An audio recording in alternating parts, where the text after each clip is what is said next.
প্রধান উপদেষ্টা, আপনার একটা কথা বলবো, আমরা আগেও বলেছি এই সরকারের সকল উপদেষ্টার এক পা অন্য দেশে, বিপদ হইলে ভাইগে যাবে, কিন্তু আমরা দৃঢ়ভাবে বিশ্বাস করি আপনি ভাগবেন না। এর প্রমাণ, আপনি যদি ভাগতেন পৃথিবীর কোন দেশ আপনারে রাখতে চায় না বলেন? তাহলে হাসিনার আমলেও 10 তলা বিল্ডিং পাইয়া আপনার আদালতে হাজিরা আপনি দিতে আসতেন না। আপনি তখনই বিদেশ থাকতে পারতেন। আপনি এই দেশে থাকতে চান বলেই আপনি আসছেন। আমরা বিশ্বাস করতে চাই মাননীয় প্রধান উপদেষ্টা, আপনি বাঁচবেন কয়দিন বলেন? আপনার এত বয়স হয়েছে, বাংলাদেশের গড়ায় উঠতে প্রায় 20 বছর বেশি পাচ্ছেন। আমার বাপের 63 বছর পাচ্ছে, তার চেয়ে আপনি প্রায় 20 বছর বেশি পাচ্ছেন। মাঝে মধ্যে মৃত্যু বেঁচে থাকার চেয়ে অধিক মাননীয় প্রধান উপদেষ্টা। আপনি একটা গবেষণা করেন, বাংলাদেশে গত 50 বছরে কোন রাষ্ট্রপ্রধানের 30 মিনিট 40 মিনিটের বক্তৃতা, রিক্সা চালক, ভ্যান চালক, সবজি বিক্রেতা, বিশ্ববিদ্যালয়ের প্রফেসর, ছাত্র জনতা আধা ঘন্টা বসে তার বক্তৃতা শুনে নজির নাই, যেটা আপনারটা হইছে। এটা কিন্তু আপনার চেহারা দেখে না, আপনি রাজনৈতিক দল করছিলেন, কেন করছেন, কিন্তু এইবার যে আপনার এই বাংলাদেশের পক্ষে হৃদয় নিংড়ে ভালোবাসা, আপনি যখন বক্তৃতা করেন আপনি আর্টিফিশিয়াল কিছু বলেন না, কিন্তু আপনি যখন ঘোষণাপত্র বললেন আপনার চেহারায় আর্টিফিশিয়াল ছাপ।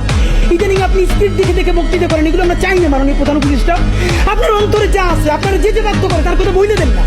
আপনারা কি করবে বলেন? আপনারা খুন করবেন। আপনি প্রায় 80 বছর বাঁচছেন, আর কয় বছরই বা বাঁচবেন?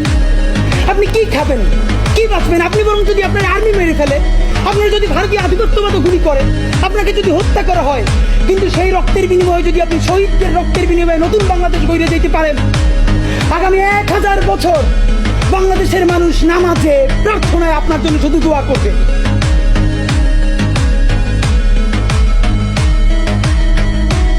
ডক্টর জাকির নায়েক বিশ্বনন্দিত একজন আলোচক, তিনি বাংলাদেশে আসার জন্য তাকে মানুষ দাওয়াত দিয়েছে। ভারতে এখন পর্যন্ত তার বিরুদ্ধে কোনো ভারতের আদালতের রায় হয় নাই, তার বিরুদ্ধে চার্জশিট গঠন হয় নাই। শুধু এরপরও বাংলাদেশে তিনি যখন আসার কথা বলা হয়েছে, আপনারা ভাবেন অফিসিয়ালি ইন্ডিয়া বলছে জাকির নায়েককে ধরে ইন্ডিয়ার হাতে তুলে দেওয়ার জন্য। ভাবেন, জাকির নায়েক কিন্তু দণ্ডপ্রাপ্ত আসামি না, এখন পর্যন্ত তার বিরুদ্ধে মামলা আছে, দণ্ডপ্রাপ্ত আসামি না। তাকে ভারত বলতেছে আমরা ধরে যেন তার কাছে দেই। আর গত 15 বছরে হাজারো হাজারো মানুষ খুন করে, গুম করে, হত্যা করে, 1 বছর আগে জুলাইয়ে গণহত্যা করে সে এখন দিল্লিতে গিয়ে ঘুমায়। আমাদের কাছে তো ফেরতই দেয় না, বরং উল্টা আমাদের কাছে সে জাকির নায়েককে ফেরত দেওয়ার কথা বলে। কত লজ্জা, কত থার্ড ক্লাস একটা রাষ্ট্র।